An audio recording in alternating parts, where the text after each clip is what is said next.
السلام علیکم ورحمۃ اللہ وبرکاتہ. ماشاء اللہ امی پہلے منڈے تھرسڈے بھی ہمیشہ روزہ رکھا کرتی تھی نا، تو میں ان سے لڑائی کرتی تھی، امی آپ کی صحت اتنی اچھی نہیں ہے تو آپ اس طرح نہ کیا کریں، آپ نا ایام بیت کے روزے چلے رکھ لیں. تو ماشاء اللہ وہ ضرور اس کو بھی رکھتی تھی، اور پھر میں نے ان کو ڈیٹ بتانی ہوتی تھی نا کہ صبح ایام بیت ہے. تو اس مہینے ابھی کنفرم نہیں تھا مجھے کہ ٹیوزڈے ہے یا وینسڈے نا، تو میں نے کہا امی ٹیوزڈے لگتا ہے بن رہا ہے لیکن پھر بھی میں آپ کو کنفرم کروں گی نا. لیکن امی نے ٹیوزڈے کو ہی روزہ رکھ لیا، اتنا ان کو جلدی ہوتی تھی ماشاءاللہ روزہ رکھنے میں بھی. تو میں نے کہا آج تو ہے ہی نہیں وینسڈے کو، اب تو آپ اس کو کھول لیں، افطار کر لیں، اتنے مہمان بھی آئے ہوئے ہیں. تو امی نے کہا نہیں میں اس کو ضرور کمپلیٹ کروں گی. اب تو اس آخری مہینے کے بھی انہوں نے ایام بیس کے روزے بھی رکھے تھے ماشاءاللہ انہوں نے ایام بیس. اور ہم اچھے بڑے جوان ہو کر سب کچھ ہوتے ہوئے بھی ہم سوچتے ہیں یہ کام ہے وہ کام ہے، یہ بیماری ہے وہ بیماری ہے، اور اس کی پابندی نہیں کرتے. پھر اس کے بعد آپ دیکھیے کہ صدقہ آج بھی عارفہ بتا رہی تھی کہ کس طرح روزانہ الہدا آ کر وہ صدقہ کرتی تھی.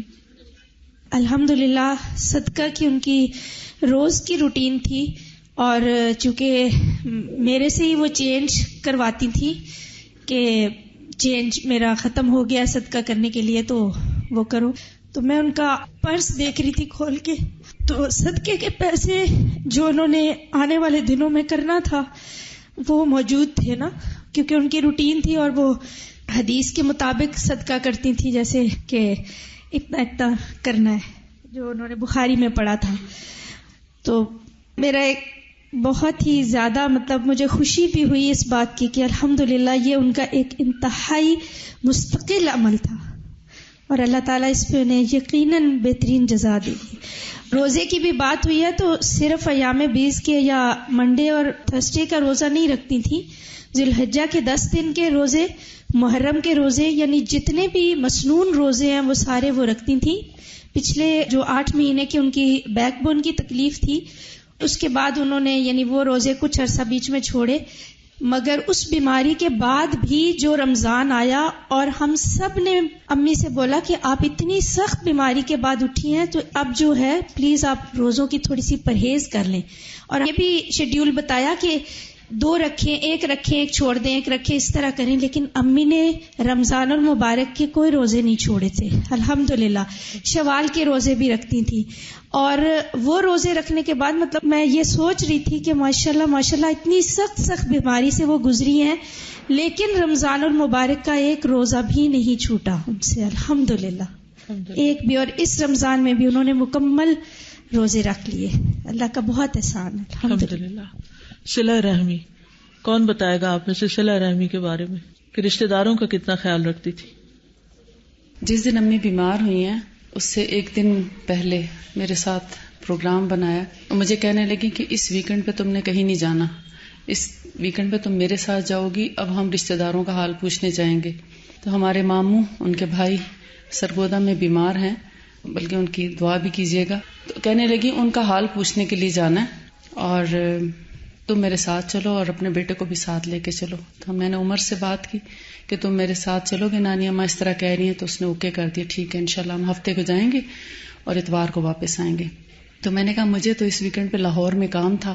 تو کہنے لگی کوئی بات نہیں، لاہور بھی بلکہ جائیں گے. 2 ان کے دل میں باتیں تھیں، ایک تو یہ کہ نگت باجی کے جو مدر ان لا ہیں، ساس، وہ بیمار ہیں، ان کو اتنی تکلیف ہے کہ وہ اپنے ہوش و حواس میں نہیں ہیں. تو کہنے لگی ان کو تو نہیں پتا چلے گا کہ ہم آئے ہیں، لیکن اللہ تو راضی ہو جائے گا کہ ہم نے اپنے رشتہ داروں کا خیال رکھا. اور پھر ان کو ایک بات یہ بھی تھی کہ چونکہ آپ کی کلاسز ہو رہی تھیں لاہور میں، تو چلو اسی بہانے کلاس میں بھی ہو آئیں گے، لاہور کی کلاس بھی اٹینڈ کر آئیں گے. کلاس میں آنے کا بھی بہت شوق ہوتا تھا. تو اس طرح وہ اپنے جتنے غریب رشتہ دار ہیں ان سب کا ان کے پاس لسٹ بنی ہوئی تھی اور ان سب کا وہ خیال کرتی تھیں. جتنا وہ خود کر سکتی تھیں وہ خود کرتی تھیں، اور جہاں وہ خود نہیں کر سکتی تھیں تو وہ ہمیں بھی شامل کر لیتی تھیں. کبھی کبھی ہم سے بھی کہتی تھی، ہم سب کو بتاتی تھیں کہ فلاں کے ساتھ یہ مسئلہ ہے، اس کے بچے کی فیس دینی ہے، اس کی ضرورت پوری کرنی ہے، وہ بیمار ہے، اس کا خیال کرنا ہے، وہ بہت تکلیف میں ہے، ان کے مسائل آج کل ایسے ہو گئے ہیں. تو یعنی ہماری امیڈیٹ فیملی سے ہٹ کر اپنی دور دراز کے بھی جو ہمارے فیملی ممبرز ہیں سب کا ایک ایک کا ان کا خیال ہوتا تھا کہ وہ کس حال میں ہے اور ان کی کیسے مدد کرنی چاہیے اور کس طرح کریں. تو مالی مشکلات ہوں یا ان کے لیے کپڑوں کا انتظام، ان کے لیے دواؤں کا، ان کی جس بھی چیز کی ضرورت ہوتی تھی وہ ہمیشہ کوشش میں رہتی تھی. کسی کا آپریشن ہے، کسی کو علاج کے لیے ضرورت ہے، یا کسی کا بچہ پیدا ہونے والا ہے، یا کسی کے ساتھ کوئی اور مسئلہ ہو گیا، تو ہر ایک کے دکھ درد کا ان کو خیال ہوتا تھا اور ہر ایک کے بارے میں وہ پوری طرح آگاہ رہتی تھی. اللہ تعالیٰ بلکہ میرا سورس آف انفارمیشن وہی تھی. میں جب ادھر ادھر سفر پر ہوتی تھی تو میں جس وقت بھی کال کرتی ساروں کا A to Z سب کا حال پوچھتی، فلاں کیسے، کیونکہ مجھے پتا ہوتا تھا ان کے پاس سب کی انفارمیشن. میں الگ ماشاءاللہ 12 بہن بھائی ہیں ہم، تو ہر ایک کو کال کرنا، اور بعضوں کو آگے سے کوئی ملتا نہیں تو پتہ ہی نہیں چلتا کہ اس کا حال کیا ہے. تو امی سے پوچھ کے تسلی ہو جاتی تھی کہ سب کی خبر مل گئی، تو ایک سکون آ جاتا تھا کہ سب ٹھیک ہے، یا اگر کوئی مسئلہ مسائل ہے تو اس کے لیے کوئی کوشش یا دعا یا جو بھی کرنی ہے. اور پھر نماز میں صرف فرض نمازیں نہیں بلکہ فوزی شاید بتا رہی تھی کہ جمعہ وہ ان کے ساتھ پڑھا کرتی تھی. پھر اس کے بعد یہ کہ تہجد کی نماز تمیہ رات کے وقت ان کے پاس ہوتی تھی. السلام علیکم. رات کے وقت میں ان کے پاس 3 راتیں میں نے ان کے ساتھ گزاری الحمدللہ. تو یہی ہوتا تھا کہ جیسے ہی وہ جاگتی تھیں یا ایون سو رہی ہوتی تھیں تو میں یا تو تلاوت کرتی تھی یا اذکار پڑھتی تھی. تو دوسری رات میں نے نوٹ کیا کہ تقریباً 4:30-5 بجے کہ میں تسبیحات پڑھ رہی تھی، اور جب میں نے پڑھنا شروع کیا اللہم لک الحمد انت قیم السماوات والارض ومن فیہن، تو وہ ایک دم سے الرٹ ہو گئی. اور دعا میں آتا ہے کہ انت الحق ووعدک الحق، تو جب میں حق پڑھتی تھی تو وہ بھی یعنی ان کا منہ ہلتا تھا ساتھ ساتھ.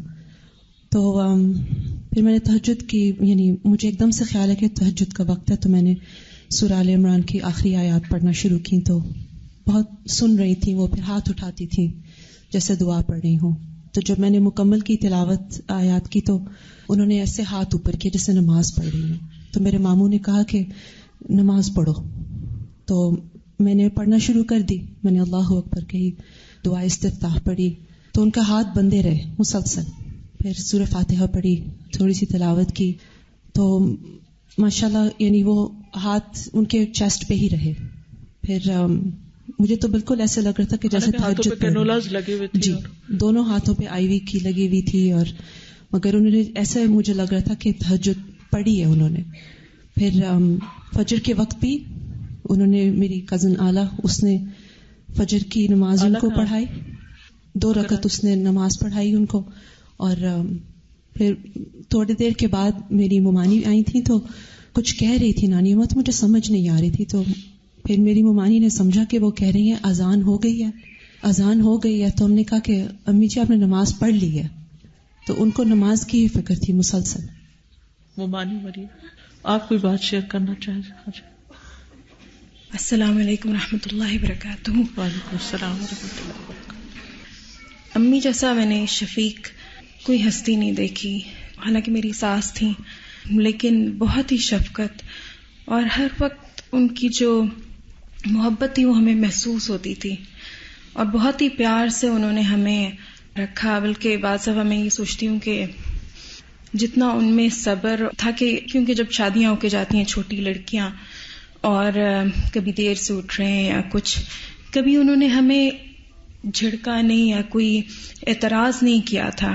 اور مجھے اب جیسے جیسے میری عمر بڑھ رہی ہے میں اس چیز کو بہت اپریشیٹ کرتی ہوں، کیونکہ کوئی ال فیلنگز نہیں تھی، یعنی کہ مجھے ان کی طرف سے بالکل بھی نہیں کہ کبھی انہوں نے مجھے ڈانٹا ہو یا کوئی اعتراض کیا ہو، بلکہ ہر وقت ان کو یہی ہوتا تھا کہ کس طرح میں مدد کر سکوں. ہم لوگ ڈنمارک میں تھے اور وہ ہمیں وزٹ کرنے آئیں، کچھ مہمانداری ہوتی تھی یا کچھ اوپر نیچے مہمانداری ہوئی. مجھے یاد ہے کہ میں برتن دھو رہی تھی اور میں ساتھ ساتھ رو رہی تھی، تو میرے پاس آ کے کھڑی ہو گئی کہ تو انہوں نے کہا پلیز تم بیٹھ جاؤ، میں برتن دھوتے ہوتی ہوں. لیکن مجھے ابھی تک وہ یاد ہے ان کی وہ ہر بات، ان کی ہر حلوہ بہت اچھا بناتی تھی اور مریم کو حلوہ پسند تھا. میری شادی ہوئی اور مجھے اتنی محبت سے انہوں نے اپنے پاس بٹھانا، اور ساتھ ہی وہ چولہے کے ساتھ ہی میری پیڑھی رکھ دینی. حالانکہ مجھے کرنے چاہیے تھے جو کام، انہوں نے کبھی یہ نہیں کہا یا کوئی ان کی ایکسپیکٹیشنز نہیں تھی ہم سے. ان کو بس یہ تھا کہ میں کیا دے سکتی ہوں. اور ہماری دعا یہ ہے کہ ہم ان کی طرح گرو کریں, کہ ہم اپنے بچوں سے بھی کوئی ایکسپیکٹیشنز نہ ہو, کسی سے نہ ہو, بس یہ ہو کہ ہم کیا دے سکتے ہیں ان کو. بس اللہ تعالیٰ ان کی ہر چیز کو قبول کر لے. جی السلام علیکم. کافی عرصے سے میری کوشش ہوتی تھی کہ جمعے کے دن امی جی کے ساتھ کرسی رکھوں اور ان کے ساتھ ان کے ساتھ ہو میرا جمعہ. تو ایک تو سردیاں جب آئیں تو میں دیکھتی تھی کہ بیچاری ان کا وضو جیسے بار بار انہیں واش روم جانا پڑتا تھا, تو اس کونے سے وہ تیزی سے جاتی تھیں اور وضو کر کے پھر دوبارہ سے آتی تھی. تو میں نے انہیں کہا آپ ساکس پہن لیا کریں, تو کہتی ہوں میرے پاؤں جلتے ہیں. تو وہ سردیوں میں ان کا یہ ہوتا تھا کہ وضو کے لیے ان کو بار بار جانا ہوتا تھا, لیکن جمعے کے لیے پوری الرٹ. تو پھر میں انہیں عطر لگاتی ہوتی تھی تو بڑی آگے سے مجھے بڑی اسمائل دیتی تھی, تو میرا بڑا دل خوش ہوتا تھا. اور اس میں جو میں نے ان کے ساتھ نمازیں پڑھی اس میں انہوں نے میری غلطیاں بھی نکالی, جو مجھے بہت ہی میں سوچتی ہوتی تھی کہ ایک صالح انسان کے ساتھ بیٹھنے سے کتنا مجھے فائدہ ہو رہا ہے. اور آخری جمعہ جو انہوں نے یہاں پڑھا تو اس دن مجھے کچھ جانا تھا, ڈرائیور آ گیا ہوا تھا, تو میں اٹھنے لگی, مجھے کہتی ہیں 4 سنتا پڑھ کے جاؤ نا. تو میں نے کہا امی جی میں گھر جا کے پڑھ لوں گی. تو ماشاءاللہ خود بھی نماز کے اندر اتنی مستعدی اور کھڑے ہو کے اور اتنی اچھی طرح نماز کہ ان کا جو خشوع تھا نا وہ مجھے فیل ہو رہا ہوتا تھا ان کی نماز کا. الحمدللہ. اس جمعے کو جو میں نے آئی تھی تو جب وہ ہاسپٹل میں تھی مجھے اتنی اداسی ہو رہی تھی اور مجھے ایسے لگ رہا تھا کہ سارا ہال دیواریں سب اداس ہے کہ وہ نہیں ہے یہاں پہ. جو شخص مستقل نماز ایک جگہ پر پڑھتا ہے اور پھر وہ نہیں ہوتا تو فرشتے اس کو ڈھونڈتے ہیں. جمعے کے بارے میں ایک تھوڑا سا عرض کروں گی کہ ابھی جب جمعہ آیا, جب وہ بیمار تھیں ہاسپٹل میں تھیں, تو میری بہن آئی ساجدہ اپنے ہسبینڈ کے ساتھ پوچھنے کے لیے. تو انہوں نے آپس میں ذکر کیا کہ جمعہ کتنے بجے ہے, تو ان کے کان میں جمعے کا لفظ پڑ گیا. انہوں نے سن لیا کہ آج جمعہ ہے, تو ہاسپٹل کے بیڈ پہ اتنی شدید تکلیف میں تھیں, اس کے باوجود ایک دم سے آنکھیں پوری طرح کھولی اور الرٹ ہو گئی کہ اچھا جمعہ ہے. اور ایک لمحے کے بعد انہوں نے پھر نماز شروع کر دی, اپنی طرف سے وہ جمعہ پڑھ رہی تھی. تو وہ پورے اشارے کیے, اس کے بعد رکوع سجدے کا اور پھر سلام پھیرنے کا پورا اشارہ کیا. اس کے بعد بھی کچھ پڑھ رہی تھی. تو پھر میں نے تھوڑی دیر بعد پوچھا مجھے آپ نے نماز پڑھ لی؟ تو کہتی ہے ہاں بس 4 فرض پڑھے ہیں. لیکن ان اتنا اہتمام کرتی تھی. اللہ تعالیٰ ہمیں بھی توفیق عطا فرمائے. تو بات یہ ہو رہی تھی کہ انسان جو نیک عمل کرتا ہے, صدقہ, صلہ رحمی, نیکی اور لوگوں سے احسان, اس کے دونوں پاؤں کے پاس ہوتے ہیں, یعنی قبر میں اس کی حفاظت کرتے ہیں. سر کے پاس سے کوئی چیز آنے لگتی ہے تو نماز کہتی ہے میری طرف سے آنے کا راستہ نہیں. دائیں طرف سے کوئی چیز آنے لگتی ہے تو روزہ کہتا ہے میری طرف سے آنے کا راستہ نہیں. بائیں طرف سے آیا جاتا ہے تو زکوٰۃ کہتی ہے میری طرف سے آنے کا راستہ نہیں. پھر دونوں پاؤں کی طرف سے کوئی چیز آنے لگتی ہے تو نیک اعمال, صدقہ, صلہ رحمی اور لوگوں سے اچھا سلوک, وہ کہتا ہے کہ میری طرف آنے کا کوئی راستہ نہیں. طبرانی کی روایت میں ہے آدمی کے پاس اس کی قبر میں آیا جاتا ہے, بس اس کے سرہانے کی طرف سے آیا جاتا ہے تو اس کو قرآن کی تلاوت دھکیل دیتی ہے. اب یہ نماز کے علاوہ قرآن کی تلاوت, آپ کو معلوم ہوگا کہ وہ روزانہ کتنا قرآن پڑھتی تھی. جی سائدہ اپنی انسپریشن بھی بتاؤ. السلام علیکم ورحمۃ اللہ وبرکاتہ. مجھے ایک چیز اس لیے بھی آج کل امی جان سے زیادہ ذرا تعلق اس طرح سے رہا کہ میری مدر ان لا کا انتقال ہوا, تو اس پہ حالانکہ ایام 20 کے روزے تھے, آ کے بیٹھی رہتی تھیں, ہر چیز سنتی تھیں, اور میں کہتی تھی لیٹ جائیں, لیٹتی نہیں تھیں, بیٹھی پڑھتی رہتی تھیں, ملاقات کرتی تھیں. تو اس میں چھوٹی بہن نے ذکر کیا کہ آپ کی ساس کا انتقال تو بالکل ایسے ہوا ہے جیسے نبی صلی اللہ علیہ وسلم کا, کہ بدھ والے دن تکلیف شروع ہوئی اور پیر کو انتقال ہوا. بس یہ بات انہوں نے سن لی اور پھر اس کے بعد یہ کہنا شروع ہوگی میں نے بھی سنت کے مطابق مرنا ہے. اور ایگزیکٹلی جس طرح میری مدر ان لا گو تھرو ہوئی اسی طرح سے جیسے لگتا ہے انہوں نے اس وقت دعا کی اور اللہ سبحانہ ہوا تعالیٰ نے وہ قبول کر لی. اور ہم بہنوں دونوں کو یہ تھا کہ انہوں نے نا پیر کو چلے جانا ہے, یعنی دل میں تھا. اب میں شروع سے سب کو ایسے بتا رہی تھی کہ ایسا دیکھو ہو سکتا ہے. تو بہرحال ایک تو یہ بہت زیادہ شوق. میں بچپن سے سنتی آتی تھی کہ امی جی نا صبح صبح اگر کوئی چیز ہوتی ہائے میری منزل رہ گئی ہے، میری منزل رہ گئی. تو ایک دن میں نے بٹھا لیا، میں پوچھا امی جی آپ منزل کیا ہوتا ہے نا؟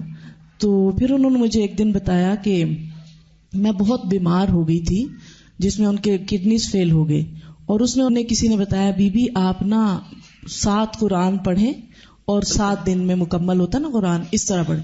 پھر انہوں نے اپنی روٹین بنا لی کہ میں منزل پڑھوں، اور یہ میری بہت بڑی جو ہے انسپریشن تھی کہ میں بھی ایسے قرآن پڑھ سکوں.